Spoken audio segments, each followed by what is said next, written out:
amate vai aso o tua nai. Ole whao taraina o ole autu o le tato me sona peo le tuina mai e le atua. E tate apapaaia le upo le atua. Ole aina, ole whao onga o le tailala. Ole whao koe ponga ma le aima. Whai le sanata tailala ole whao koe ponga ma le aima. Praise God.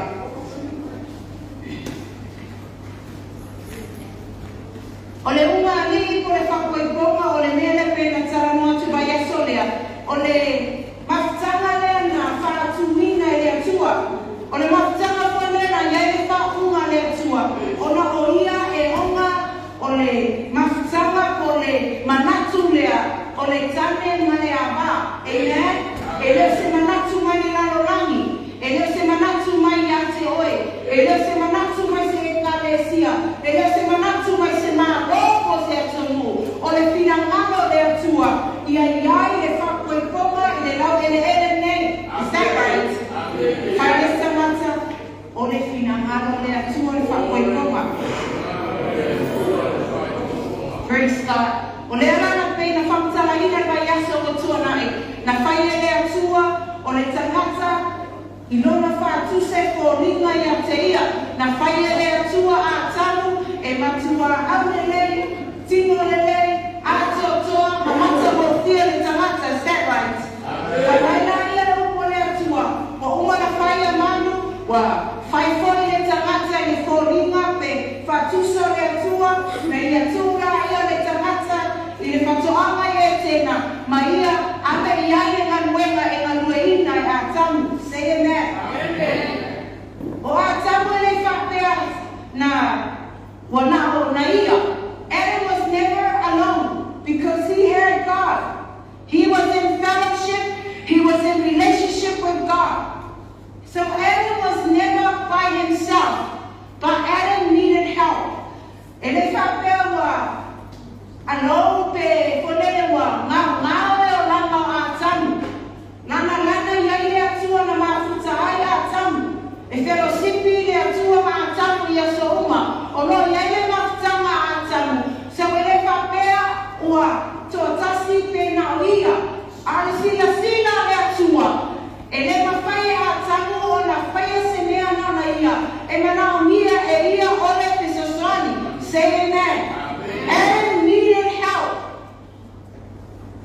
O le mea le fetala iai le atua ke le se momua lua malu. E le o na toa tasi. Nona winga e le o na nofo. Toa tasi o le tane. O tatau o na whaisanga toa rua. Say amen. O te tala no atu lai a te oe lai te tala mo e le yeisa mo la. Io matua e ai. E le io oe le tu nama. E whaurina le atua e wha yeisa toa rua. Say amen.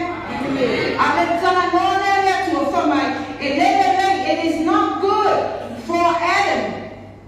It's not good for man.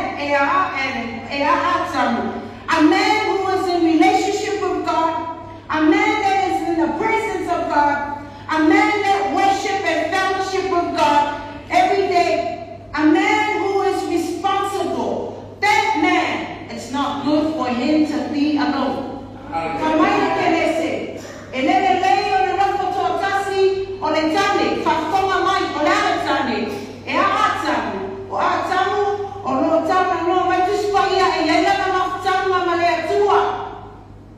Tane e te tauna ia isa mafutanga ma le atua, e te tauna e whaalaina. Amen? Lua, e iai le tane le mamanu o le atua. Peo na iai atamu i le mamanu o le atua.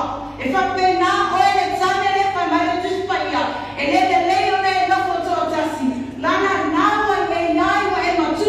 o iai o le tūlanga, o tana whenga iai le whai o so tōrua. E te iai le mamanu o le atua, e te lopi li le atua, mai whenosipi le atua. Ma o le tangata ko le tane, e whainga leima. Wai le whapena matu e wa rei, te oto, te whawhao mai, e whaatanu i le tangata. E matu e wa rei a, hanue. Yeah.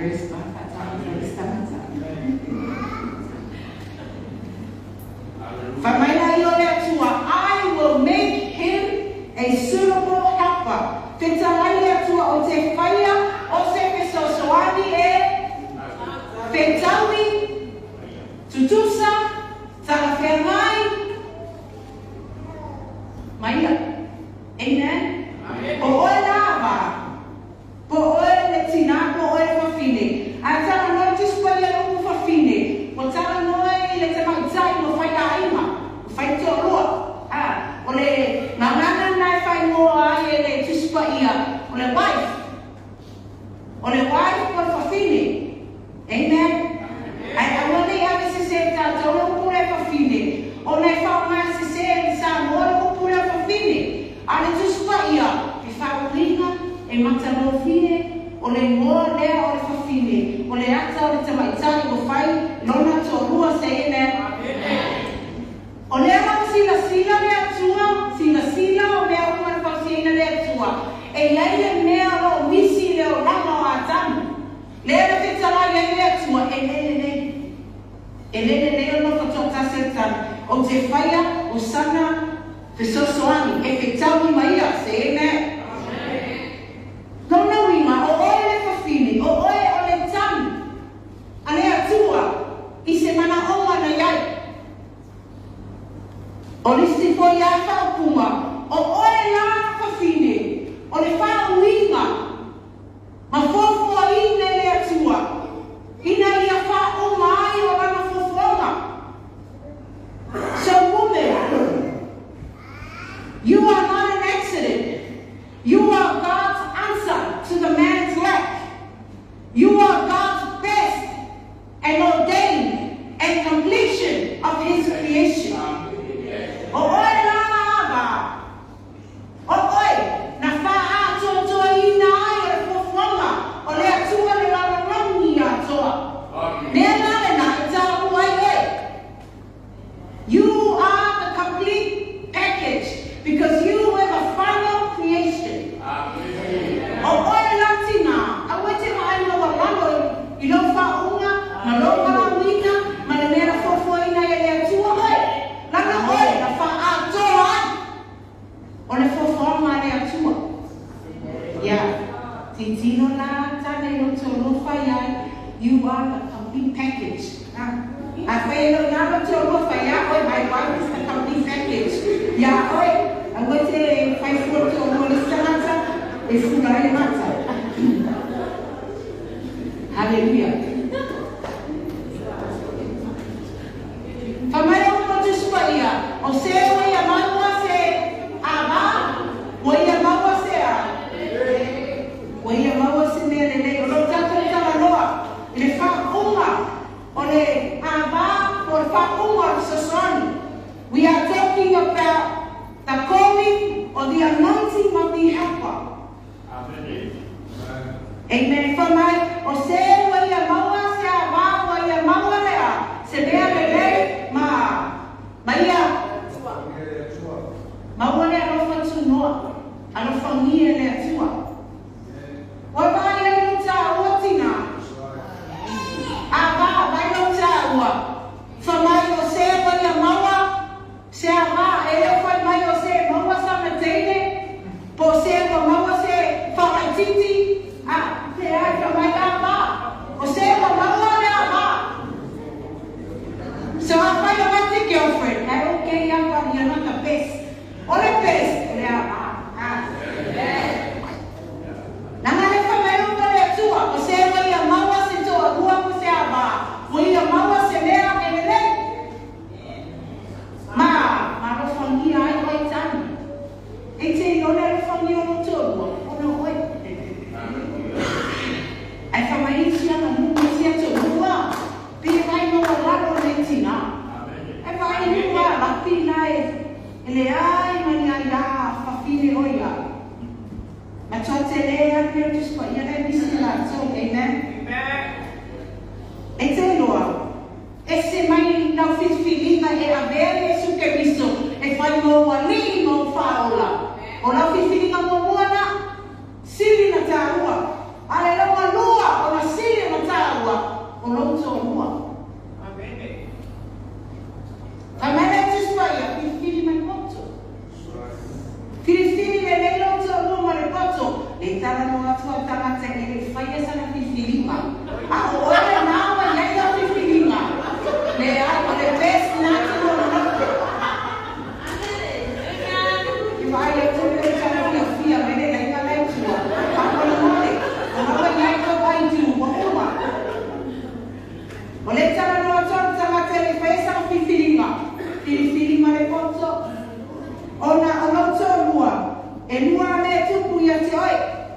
E te sosoani ia te oe, pe whakolonga ia te oe. Ia awarari a mea oe ma whakolonga.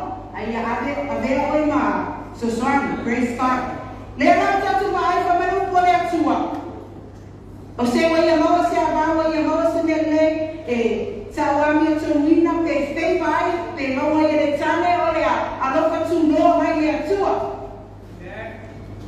O fofuanga lea tua, e nei e masisi na fofuina lea tua, pe o se mea na whaia lea tua, whape au leama, e sa. O le teimi na fofuina lea tua ewa. E nei lei se tala ewa na whaia a tamu. Awara fofuina o ewa na whaia lea tua, whamaina mai ia so a tamu no na atafa, e whaia le tinako ewa. Ai mai tamai, so se me whai e lea tua, e au le lei, e la le lei, e mata mo fie. O le mea la, matu lea tua, rea matu e matu ewa, e se mama ai atamu. E le se tala ewa na whai a atamu. Awa, waso pata mati a atamu. Wa, e la atamu, i le wai atu le la le leo ewa. Amen. Ore pa ai atamu. Whamai na tata na le nono fatu. Pe skipi fo lele le tata. Pe o le teimi le vai e loko mo ia. Pe fo le teimi le vai a kustolo ia. Na tau pe e le fatu. Ai le utara na whaia. Ai sea, nana le tane. E tō singa i le vai. Amen. So singa e ba ya te a ka ta na mai ni te te mai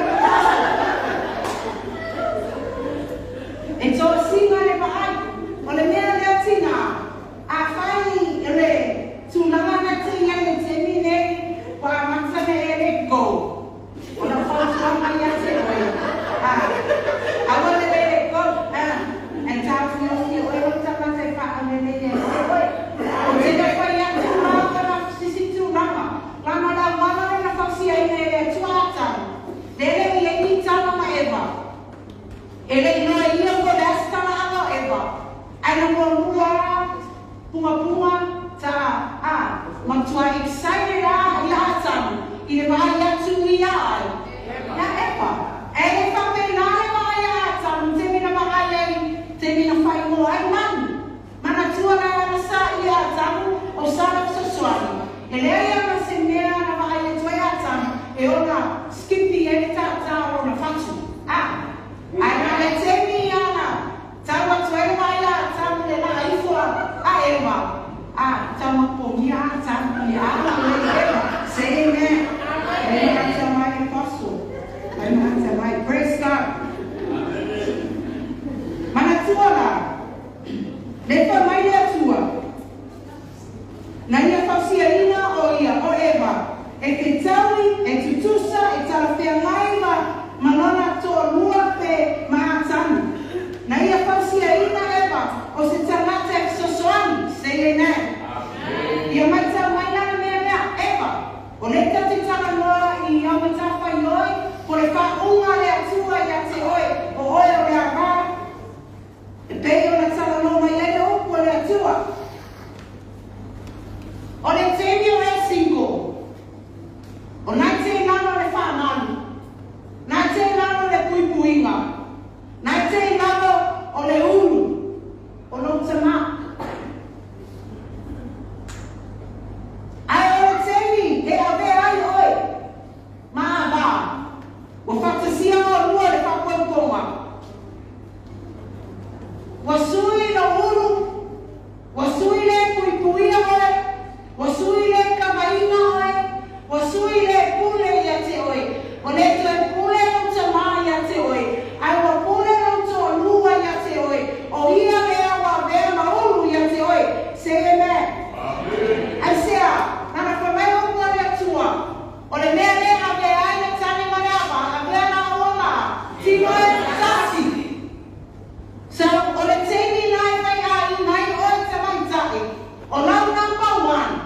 O nā priority.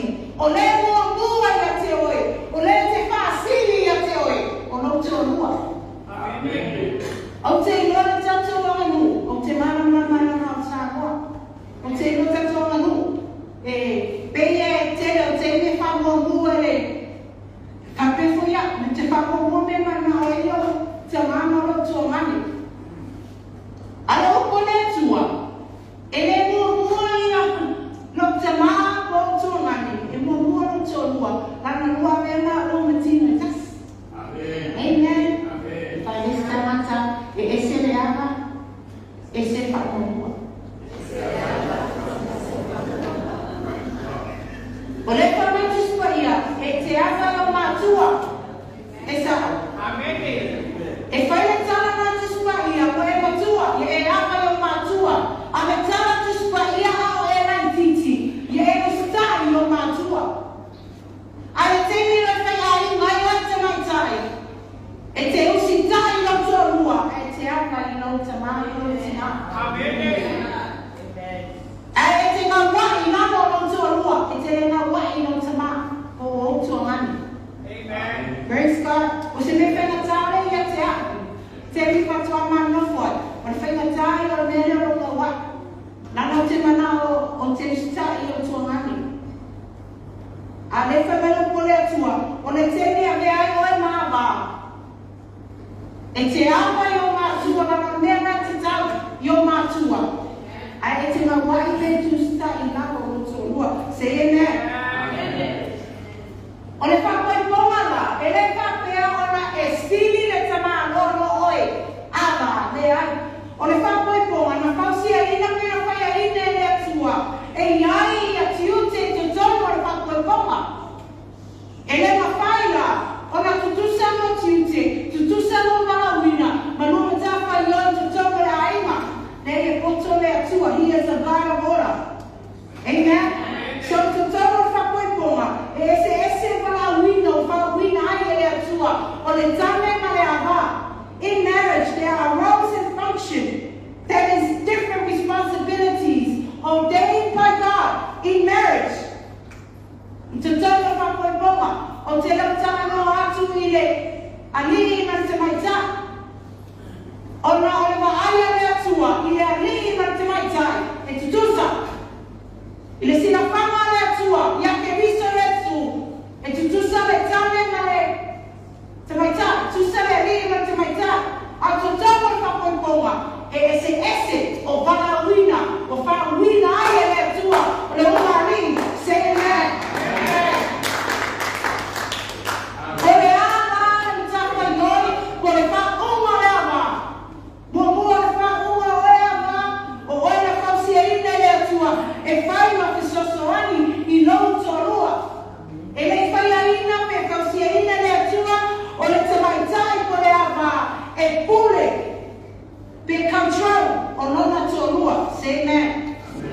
O se si tu fa fai o fie. O le tōrua po le tane o i o le uru po le CEO.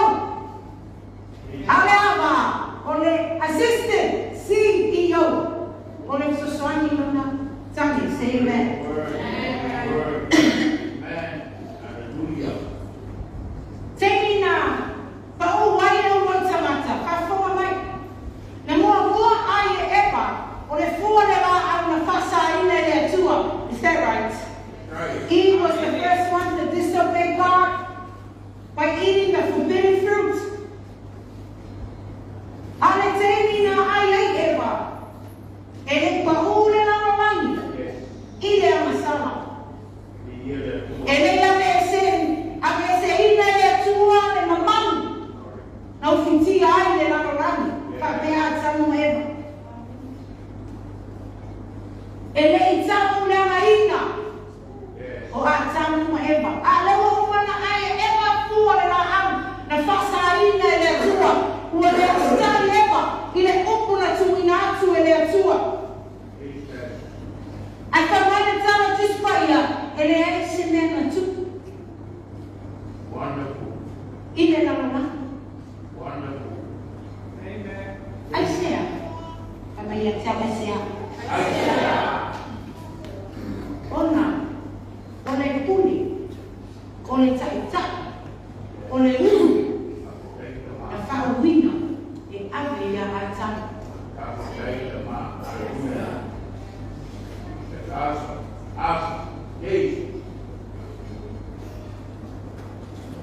O ewa, o le sosoani, e lalo, o le taita ima, e lalo, o le pule, e lalo, le puipuima, o lona tuanua.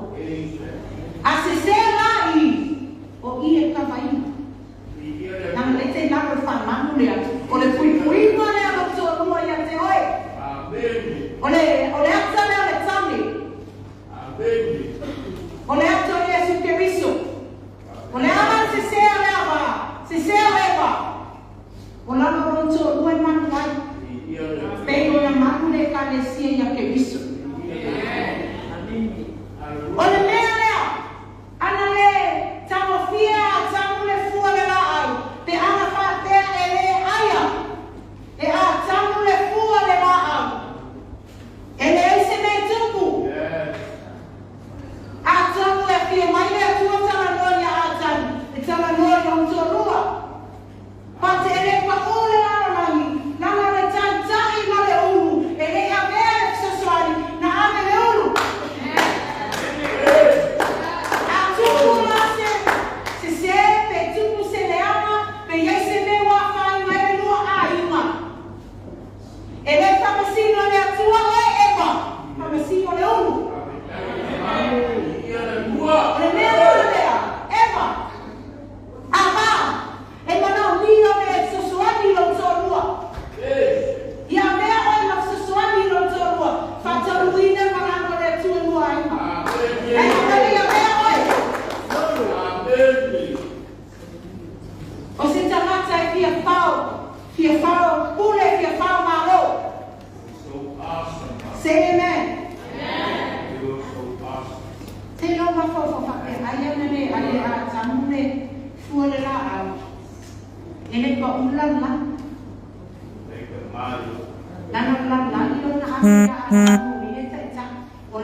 Ole fa tu sai la va mi le o apakaina o apakalia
e finawa.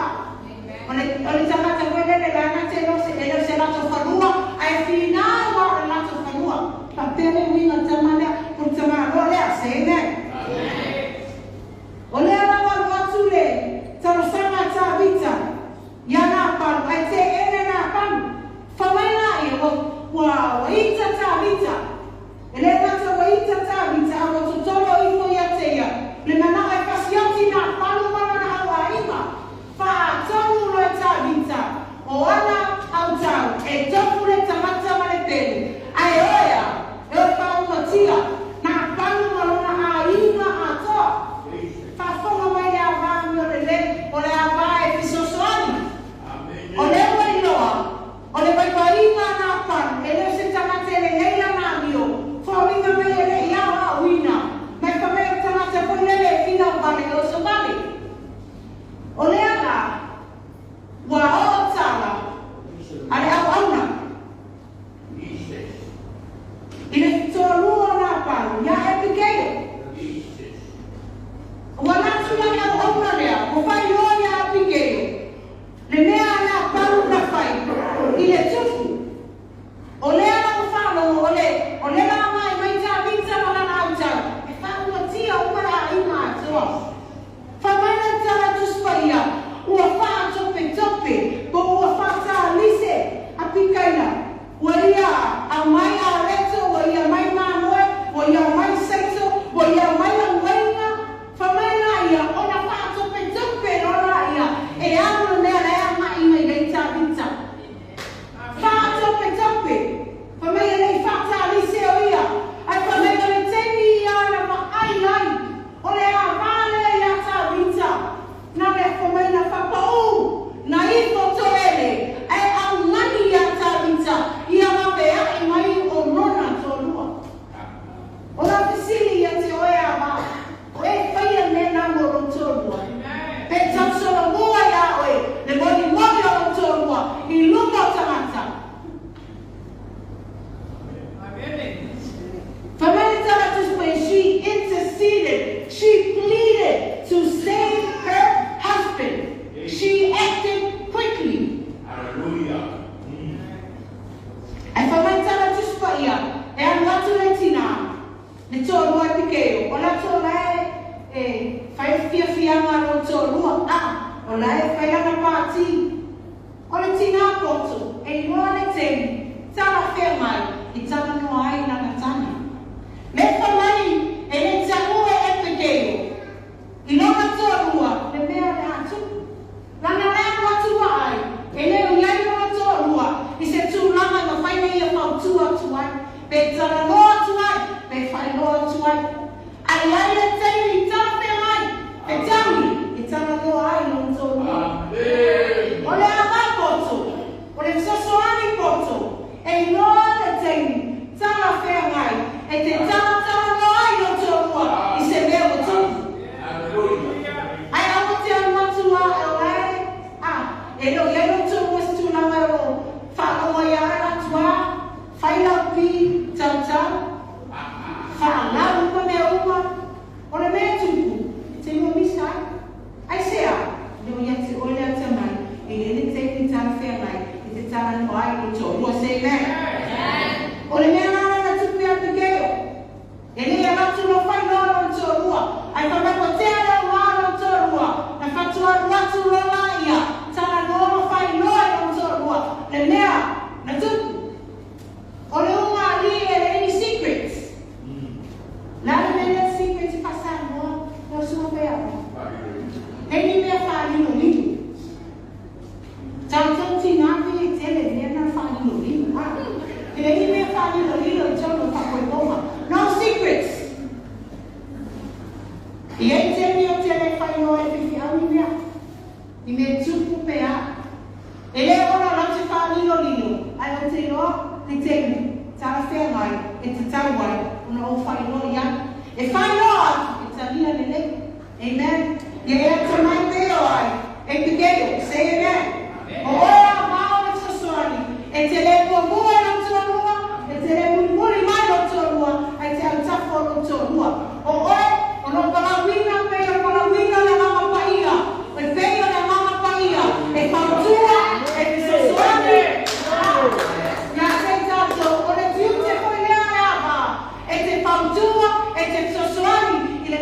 bia no to lua say amen. O te ala e te ringo no to lua. Luma. Potua. Antaka. E sana o ea wa tusoi. Antaka no to lua. Ma ea. Potua no to lua i o tapa. Ai a wete fia mua mua. Amen. I want to feel good, say amen. I want to feel good, say amen.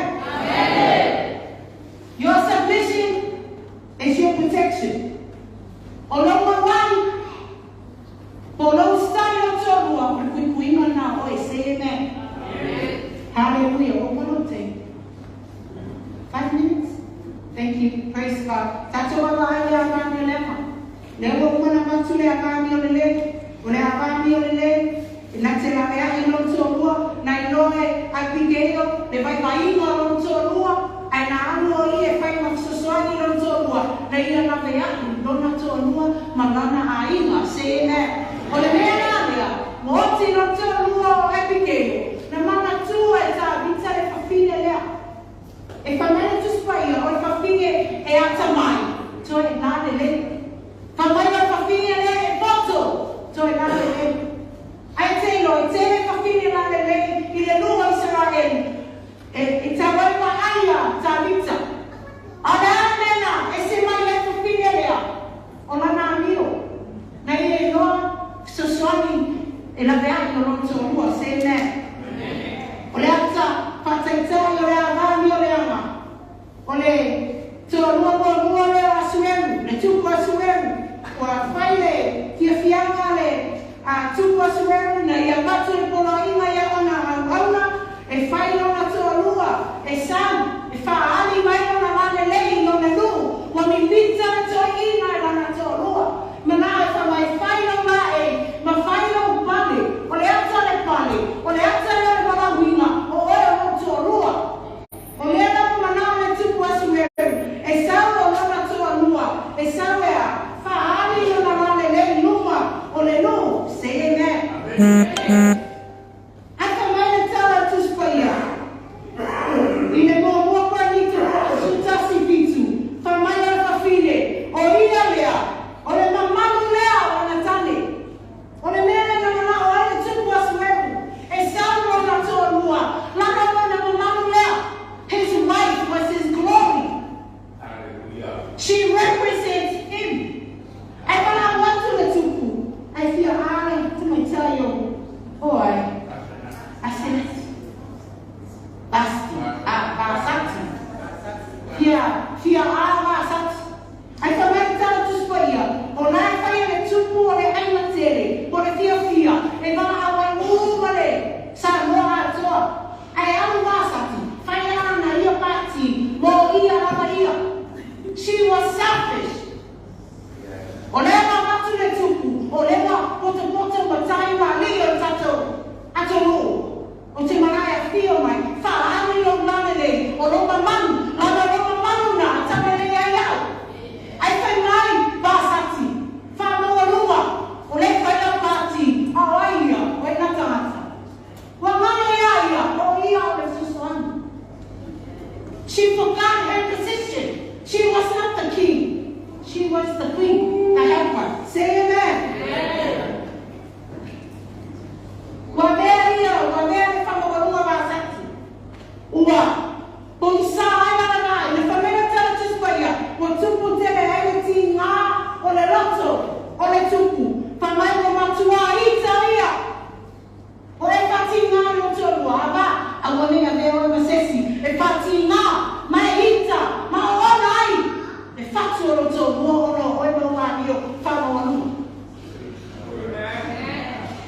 Praise God. I was fighting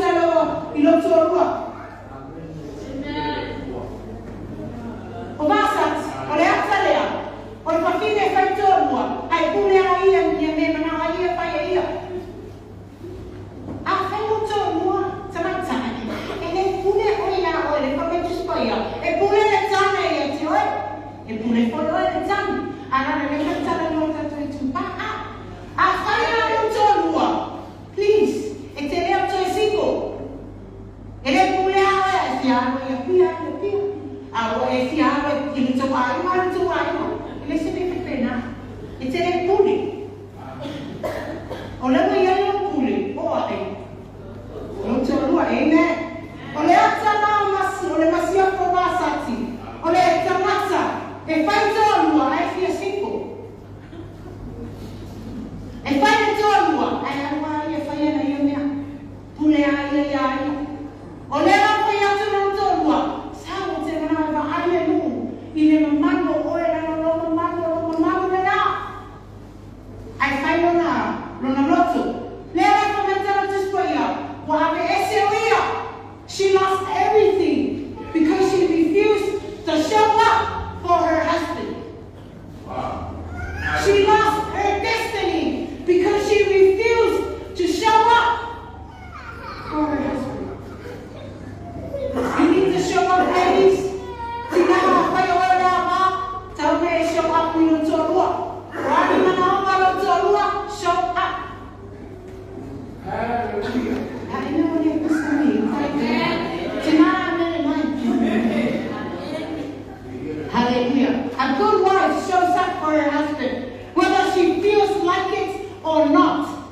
She submits and honors him.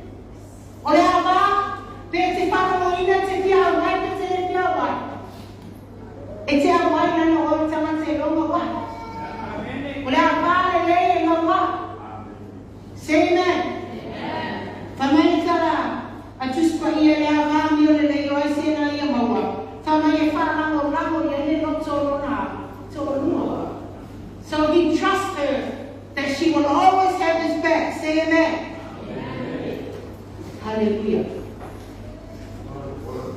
Amen. Praise God. She fulfilled her destiny, and another wife came in. Arele fayalo chimseaba. Esumia oe. Olefina ngalo letua, oe este jono luai. Ai ale fayalo chimseaba. Ya matanti tiro cho distance. Ai sea. Ane faye oilo chimse. Oe ole aba. Amen. So, wife, honor your calling, honor the position, honor the place that God has ordained you in your marriage. You are to help your husband be the best man that God has called him to be. Say amen. Amen. Ya veo se sosoani lele. O oile o fa uine le tua mama uine le tua. O oile o le ava ite na waki ite ustai. Ite sosoani ya veo tolua. Mas se tamata e patamuina lea. O amaya le tua e faya ite tolu lua. Inga se amen. Amen o lele o ai ea se paia. E sini no natau. E tamatau le ava mi o lele. Ale ava mi o le ava. Tate, kalau nak cuai boleh fikir macam sama. Ada apa miulili? Yesus nata, amen. Ya dia nata tu, mama sesuatu dengan wai, ini leya miu, mai start ia pada wino pada wai ia tu tato. Kalau nak sekolah tidak, wai setemu FCD ni ay wai Yesus keriso oleh ulu oleh kalesi. Wai setemu ekapema ya Yesus. Sempre fai uma ecalesia, fai uma filha, fai uma mava. Aí na tua ecalesia fai uma. Oye se tem papel nas talas. Oye se tem auxilia de mata. Olhe tu não o Jesus, olhe o ecalesia. E aí lá. E papel na folha tu não o tami. Ele é filhinha. Ele não faz folha, ele é filhinha. Ole temi la mesele salemele na wa ya ba tolwa. O ele na wa ele ya ba ya Yesu Kristo. Ole lu, ole kalesia, ole pateta inalia, ole atsalia, ole sana. Say amen. Amen. Let us pray. Heavenly Father, we thank you. Pateta mai la umure taya. Pateta mai le poto mai atamai. We almaya. Mato te paso ai matu fai o sosia ma le o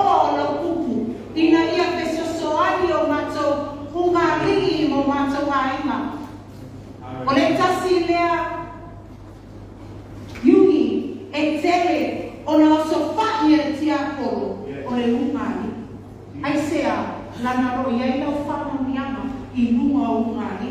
Tama te talo, ia wha tumawina ro mamaru. Ia vela upo e whai mea ma, awa onga le lei mo I mātou. E wha oto ai mātou, ma wha tau ai mātou awa. Ia ve mātou ma māmi o le lei, ia mātou